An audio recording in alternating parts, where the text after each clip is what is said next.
Hello everyone, this is Neha Tiwari and you are watching health grooming lifestyle. दोस्तों, lungs यानी कि जो फेफड़े हैं हमारी बॉडी का बड़ा ही एसेंशियल ऑर्गन है। इनकी मदद से हमारी बॉडी में जो एसेंशियल ऑक्सीजन है उसकी पूर्ति होती है। अगर हमारी बॉडी को ऑक्सीजन अच्छे से नहीं मिला तो न सिर्फ हमारा हार्ट बल्कि और भी ऑर्गन्स प्रभावित होते हैं। इसकी वजह से हमारी इम्यूनिटी लो होती है और हम ठीक तरह से कार्य नहीं कर पाते। अगर हमारे फेफड़े किसी प्रकार से कमज़ोर हो जाएं, इन्फेक्टेड हो जाएं, तो हमें फेफड़ों से संबंधित कई तरह की बीमारियां देखने को मिलती हैं, जैसे वेल नोन अस्थमा है, COPD है यानी कि क्रॉनिक ऑब्स्ट्रक्टिव पल्मोनरी डिजीज़। इसके बारे में आपको एक और जो विशेष बात बता दूं कि जो क्रॉनिक ऑब्स्ट्रक्टिव पल्मोनरी डिजीज़ है COPD, हमारे भारत में जो वयस्क वर्ग है, जो अडल्ट हैं, वो 5% इससे ग्रसित है, जो कि अच्छा नंबर नहीं है। इस तरह की बीमारियाँ हमें फिर से आगे चल के फ्यूचर में ना देखनी पड़े। इनके क्या समाधान हो सकते हैं, क्या सलूशन है। इस वीडियो में आज दोस्तों मैं आपसे कुछ होम रेमेडीज़ भी शेयर करूँगी। वो सभी तरह के सलूशन हम डिस्कस करने वाले हैं इस वीडियो में, इसलिए वीडियो के अंत तक ज़रूर बने रहिएगा। वीडियो ज़रूर शुरू करूँगी, लेकिन उससे पहले अगर आप मेरे चैनल पर नए हैं या अगर अभी तक आपने मेरे चैनल को सब्सक्राइब नहीं किया है तो ज़रूर सब्सक्राइब कर लें। ऑल नोटिफिकेशन जो बेल आइकन है उसे ही प्रेस कर लें। इससे क्या होगा, जितने भी हेल्पफुल वीडियोज़ हैं मेरे चैनल की आपको सबसे पहले मिलेंगे। तो चलिए guys, without any further delay let's get started.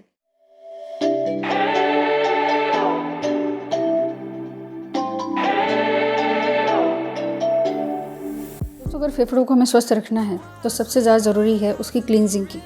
फेफड़े किस तरीके से डिटॉक्सिफाई हो वो बहुत ज़्यादा ज़रूरी है। तो उनकी क्लींजिंग के लिए साफ़ सुथरा पानी, 2 गिलास पानी सुबह जो है खाली पेट पीना बहुत ज़रूरी है। इससे आपके जो फेफड़े हैं, पूरे दिन में जितने भी टॉक्सिकेंट्स जमा हुए हैं वो सब फ्लश आउट होते हैं, साफ़ होते हैं और आपका जो लंग्स हैं वो जो है प्रॉपर्ली काम करते हैं। ये अपनी बॉडी को जितना हाइड्रेट हो सके उतना रखें और पूरे दिन में जितनी बार पानी पी सके उतना बढ़िया है। इसके अलावा जो सेकंड है वो है हमारे मील्स में जो भी आप भोजन करते हैं उसमें लो सैचुरेटेड फैट वाले जितने फूड हैं उनको इंक्लूड कीजिए। ऐसे मतलब अनहेल्दी फूड आइटम्स हैं जैसे तले हुए पदार्थ हैं, चिकनाई वाले, ज़्यादा सैचुरेटेड फैट वाले, जो डालडा या फिर वेजिटेबल जो ऑयल होता है उनसे बनता है, रिफाइंड ऑयल से बनता है, उसे ज़रूर अवॉइड कीजिए। ये आपके जो वेन्स हैं, आर्टरीज़ हैं, ब्लड सर्कुलेशन प्रॉपर नहीं होने देता है। वो कोलेस्ट्रॉल के रूप में जम जाता है, एक तरह का मैल होता है जो हमारी ब्लड स्ट्रीम में जाकर जम जाता है और उसकी वजह से आगे चल के हमें स्ट्रोक की समस्या देखने को मिलती है। जैसे COPD है, वो भी एक तरीके का आप मान सकते हैं वो स्ट्रोक ही होता है, तो वो इसी वजह से होता है। इसलिए जितने भी polyunsaturated fatty acids, unsaturated fatty acids, ठीक है, ये नहीं है सही, ट्रांस फैट वाले जो फूड आइटम्स होते हैं उन सबको अवॉइड कीजिए। अपनी बॉडी का पोस्चर ज़रूर सही रखिए। अगर आप सही से नहीं बैठते हैं, सही ढंग से अगर आप नहीं बैठते हैं, ज़्यादा झुककर बैठते हैं, बचपन से ही अगर आदत है, तो ये आपके लंग्स पर धीरे धीरे बहुत ही एक स्लो पॉइजन का काम करती है, क्योंकि आपके जो लंग्स होते हैं उनको एक्सपैंड होने का स्पेस ही नहीं मिल पाता है। तो इसलिए आपकी जो पोस्चर होती है, बॉडी पोस्चर है, वो मेंटेन सही तरीके से रहना बहुत ज़रूरी है।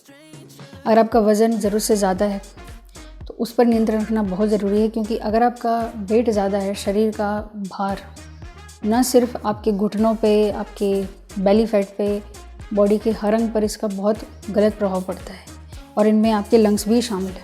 क्योंकि जितना ज़्यादा फैट बॉडी में, जितना ज़्यादा वसा आपकी बॉडी में ज़्यादा सैचुरेटेड फॉर्म में होगा, उतने ही आपके लंग्स को जो है सांस लेने में दिक्कत होगी और आपकी बॉडी में ऑक्सीजन की कमी होगी। क्योंकि आपने देखा भी होगा जो मोटे लोग होते हैं उनको सांस की तकलीफ बहुत जल्दी होती है, वो इसीलिए क्योंकि फ़ैट जो है बॉडी में ज़रूरत से ज़्यादा इकट्ठा हो रखा है। इसलिए अपने वज़न को नियंत्रण रखना बहुत ज़रूरी है। बात करते हैं गाइस ब्लड प्रेशर कंट्रोल की। देखिए गाइस, ब्लड प्रेशर चाहे हाई BP हो चाहे लो BP, दोनों ही सही नहीं है। लेकिन जो हाई ब्लड प्रेशर वाले पेशेंट्स हैं उनको ज़्यादा सतर्क रहने की ज़रूरत है। होता यह है, हाई ब्लड प्रेशर के टाइम अगर आपको बहुत ज़्यादा प्रॉब्लम हो रही है तो उस वक्त लंग्स पर बहुत बुरा असर पड़ता है। हमारे दिल पर तो पड़ता ही है हाई ब्लड प्रेशर की वजह से, लेकिन खून का दौरा अनियंत्रित तरीके से जब हमारी लंग्स हैं वो इससे अफेक्ट होने लगती हैं तो सांस लेने में बहुत दिक्कत होती है। वो इसलिए क्योंकि हमारी लंग्स में पल्मोनरी हाइपरटेंशन की समस्या पैदा हो जाती है, जिससे सांस लेने में बहुत ज़्यादा दिक्कत होती है। इसलिए आप टाइमली चेकअप कराते रहें। बहुत ही बुरी समस्या है न सिर्फ भारत में लेकिन पूरे विश्व में, वो है स्मोकिंग की। स्मोकिंग ना सिर्फ आज बुज़ुर्ग कर रहे हैं लेकिन बच्चे, जवान, हर कोई कर रहे हैं। स्मोकिंग गाइस चाहे आप सिगरेट लें, बीड़ी लें, जो भी ले रहे हैं, आप टोबैको तक ले रहे हैं, आपके लंग्स प्रभावित होते हैं। कैंसर की जो समस्या है वो अधिकतर तंबाकू, सिगरेट और बीड़ी पीने से है। शराब भी है, लेकिन अगर आप सिगरेट ज़्यादा पीते हैं, बीड़ी ज़्यादा पीते हैं, तो आपके लंग्स की जो नसें होती हैं, फेफड़ों की जो नसें होती हैं, वो प्रभावित होती हैं बहुत ही बुरी तरीके से। आप बात भी करेंगे तो भी उसमें सांस लेने जैसी, घरघराहट जैसी, जिसे मैंने वीजिंग बताया था जो बीमारी होती है, वो उस बीमारी होने की ज़्यादा संभावना रहती है। आपकी नसें जो हैं सिकुड़ जाती हैं। एल्वियोली करके एक पूरे हमारे लंग्स में वो मौजूद होता है जो क्या है, पूरे ऑक्सीजन को खींचता है और एक्सपेंड करने में मदद करता है लंग्स को, वो कमज़ोर होने लगता है। चलकर अगर ये रेगुलर अगर आपकी आदत बनी रही तो एक टाइम बाद हो सकता है आपको टीबी या फिर कैंसर जैसी समस्या बन जाए। इसीलिए इसे जितना हो इससे जल्दी आप छोड़ सकते हैं तो उतना बेहतर। ज़्यादा वायरल इन्फेक्शन फैला हुआ है, किसी व्यक्ति को फ्लू या वायरल इन्फेक्शन है, तो उनसे ज़्यादा से ज़्यादा दूरी बना कर रखिए। और ख़ासकर उन लोगों को जो ज़्यादा वल्नरेबल हैं इस वजह से, क्योंकि उन्हें COPD, अस्थमा, ब्रोंकाइटिस या फिर किसी लंग से संबंधित कोई भी बीमारी है, यहाँ तक कि ज़ुकाम या कुछ भी है, और आपकी जो रोग प्रतिरोधक क्षमता बहुत कम है, यानी इम्यूनिटी लो है, तो आपको इस बात का और ध्यान देने की तौर पर व्यायाम, कोई भी एक्सरसाइजेस जो आपकी लंग्स की ब्रीदिंग कैपेसिटी को इंक्रीज़ करें, जैसे कि प्राणायाम है, जो ब्रीदिंग एक्सरसाइजेस होती हैं, अगर आप उन्हें नियमित तौर पर करते हैं सुबह शाम, तो आपकी इससे लंग्स मजबूत होती हैं और जो लंग्स की इम्यूनिटी है वो भी बूस्ट होती है। तो इसके लिए मैंने वैसे वीडियो भी बना रखा है, लंग्स की कैपेसिटी को, जो ब्रीदिंग कैपेसिटी है उसे कैसे इम्प्रूव करें, और उसका मैंने जो है लिंक जो है आई बटन में भी दे रखा है, आप वहाँ भी जाके चेक कर सकते हैं। इसलिए नींद अगर अच्छी तरीके से पूरी होती है तो ये बहुत बहुत अच्छा है, या गुड न्यूज़ कहिए आप अपनी लंग्स के लिए, लंग्स की हेल्थ के लिए। क्योंकि आजकल लोग नींद ना पूरी होने की वजह से कई तरह की बीमारियों का शिकार हो रहे हैं। इंसोम्निया है, स्ट्रेस होता है लोगों को काम का, या किसी वजह से चिंता के कारण लोगों को नींद नहीं आती है। लाइफस्टाइल संबंधी आदतें हैं कुछ ऐसी जिसकी वजह से भी नींद नहीं आती है। गाइस, अगर आपकी स्लीप इम्प्रॉपर होगी तो ये इनडायरेक्टली आपकी लंग्स पर बहुत बहुत बुरा असर डालता है। क्योंकि कई बार आपने देखा होगा, अगर आप नींद पूरी नहीं लेते हैं या समय पर नहीं सोते हैं, जो भी है सोने से संबंधित, तो आपकी जो लंग्स है ना वो अच्छे से सांस नहीं ले पाती हैं, या आप ठीक तरह से सांस नहीं ले पाते और कहीं ना कहीं आपको अटकन महसूस होती है। वो कारण यही है कि हमारी जो है बॉडी में ऑक्सीजन की कमी होती है। पूरे दिन की बात करें तो रात का समय जब आप सोते हैं उस वक्त आपके शरीर का तापमान ज़्यादा बड़ा होता है। उसकी वजह से होता है कि जो ब्लड सर्कुलेशन है, जो ऑक्सीजन का जो डिस्ट्रीब्यूशन हमारी बॉडी में, यानी सर से लेके धड़ तक अच्छे से डिस्ट्रीब्यूशन होता है और लंग्स भी अच्छे से काम कर रहे होते हैं अगर आप अच्छी नींद लें तब। दोस्तों, अब हम आ जाते हैं अपनी होम रेमेडीज़ पर, जो देसी नुस्खे हैं। इसमें सबसे पहले मैं आपको बताऊंगी घृत कुमारी के बारे में। घृत कुमारी, जिसे एलोवेरा कहते हैं, जो पूरा विश्व विख्यात है।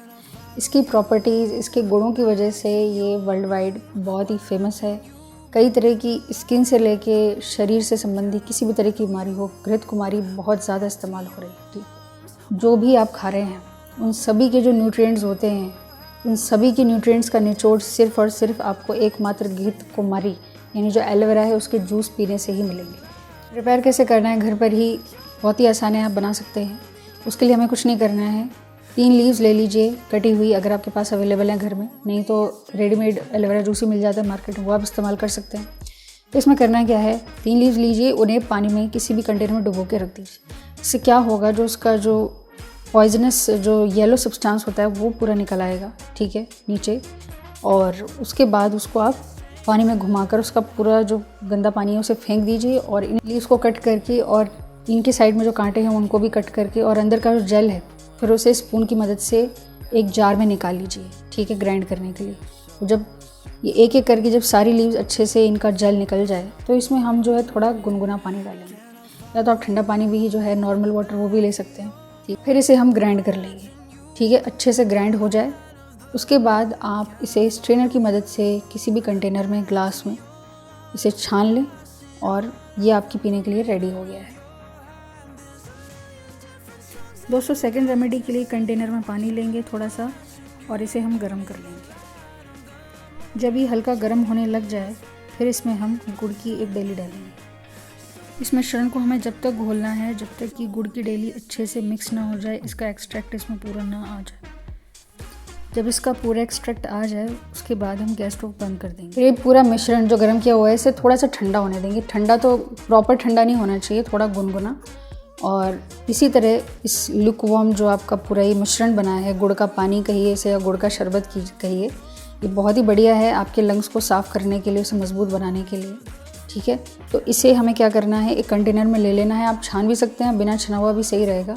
आप इसे पीजिए, थोड़ा सिप करके घूंट घूंट पीजिए, इससे आपके लंग्स जो है साफ़ हो जाएंगे, मजबूत बनेंगे। तीसरा देसी नुस्खा है ओमेगा 3 का seven. Omega 3 fatty acids guys हमारी लंग्स को मजबूती प्रदान करने के लिए, उनकी इम्यूनिटी को बूस्ट करने के लिए बहुत ही बढ़िया काम करते हैं। ओमेगा 3 कहाँ कहाँ पाया जाता है? हरी सब्जियों में, जैसे कि कॉलीफ्लावर है, फूल गोभी, कैबेज है, पत्ता गोभी है, सूरजमुखी के बीज हैं, इसके अलावा अखरोट हैं, वॉलनट्स, उनका आप सेवन कर सकते हैं। सरसों के दाने यानी कि जो मस्टर्ड सीड्स हैं या सरसों का तेल ही सही, इन सभी में ओमेगा 3 अच्छी मात्रा में होता है। आप इनका सेवन कीजिए, इससे आपकी लंग्स मजबूत होंगी और उनकी कार्य क्षमता भी बढ़ेगी। सो दोस्तों, ये था आज कंप्लीट वीडियो कि कैसे आप अपने फेफड़ों को स्वस्थ बना सकते हैं, कैसे उनकी कार्य क्षमता को बढ़ा सकते हैं, इम्यूनिटी बूस्ट कर सकते हैं। ये जितने भी आपको मैंने देसी नुस्खे बताए हैं, ये मेरे खुद के रिसर्च वर्क और मेरी खुद का जो अनुभव है गाइस, वो मैंने आपसे शेयर किया है। दोस्तों, इस तरह की रेमेडीज़ आपको कोई डॉक्टर भी नहीं बताएगा सिवाय दवाइयों के। आपको मेरा काम कैसा लगा मुझे कमेंट करके ज़रूर बताइएगा। अगर ये मेरा वीडियो पसंद आता है तो प्लीज़ इसे लाइक ज़रूर कीजिएगा। इससे क्या है, मेरी मोटिवेशन अप रहती है। इस वीडियो को और भी लोगों से शेयर कीजिए। दोस्तों, अगर आप मेरे चैनल पर नए हैं या अगर अभी तक आपने मेरे चैनल को सब्सक्राइब नहीं किया तो ज़रूर सब्सक्राइब कर लें और नोटिफिकेशन बेल आइकन भी ज़रूर प्रेस कर लेना। इससे क्या होगा, जितनी भी लेटेस्ट नोटिफिकेशन है मेरे चैनल की आप तक सबसे पहले पहुँचे। चलिए गाइज, मिलते हैं फिर नेक्स्ट वीडियो में with something innovative. Till then will meet in the next video. Can I follow you back to your room, watching you bloom in the light of the moon? Can I follow